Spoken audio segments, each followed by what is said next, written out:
হয়ে যায় না পাগলা। মমতা ব্যানার্জি যখন পাগল হয়ে গেছে, দেখছে একটা যোগীজি সারা সারা ভারতবর্ষের হিন্দুদের এক করে দিয়েছে, সেটা অনেকের হজম হচ্ছে না। এখন বলছে মৃত্যুকুম্ভ মহাকুম্ভকে, যেটা 144 বছর পর একটা পবিত্র দিন এসছে, তাকে বলা হচ্ছে কি ওটা মৃত্যুকুম্ভ। উনি অ্যান্টি মুসলিম কোনো কথা বলতে পারবেন? আমি রেসপেক্ট করে বলছি, হিন্দু মুসলিম শিখ ইসাই আমরাও ঐক্যবদ্ধ মনে করি, কিন্তু উনি যে সবসময় হিন্দুদের বিরুদ্ধে কথা বলেন, তার জবাব কে দেবে?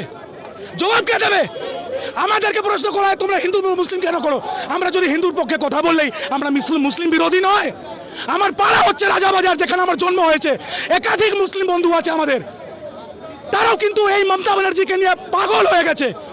আমরা হিন্দু মুসলিম করি না, হিন্দু মুসলিম শিখ ইসাই সবাই চোখ খুলুক এই পশ্চিম বাংলার, তারপরে বুঝতে পারবে কিভাবে শুধু মুসলিম ভাইদের এরা ভোট শুধু ইউজ করছে। একটা মুসলিম ভাইদের চাকরি আছে? ফিউচার নিয়ে কোনোদিন ভেবেছে? না। দুটো মসজিদ বানিয়ে দেবো, তাদের ভোট নিয়ে নেবো, এই মুখ্যমন্ত্রী তো তাই করছে। আর ইলেকশনের আগে হিন্দুদের বিরুদ্ধে দু চারটে কথা বলে দাও। মানুষ বোকা নাকি? পশ্চিম বাংলার মানুষ কি বোকা? আর থামানো যাবে না 26-এর লড়াই। পশ্চিম বাংলার মানুষকে বলছি, এখনো যদি চোখ না খুলেন তাহলে সেকুলার হয়ে বসে যাবেন। আপনার মা মাসি গোষ্ঠীর ষষ্ঠী সবাইকে এই জেহাদিরা শেষ করে দেবে বলে গেলাম।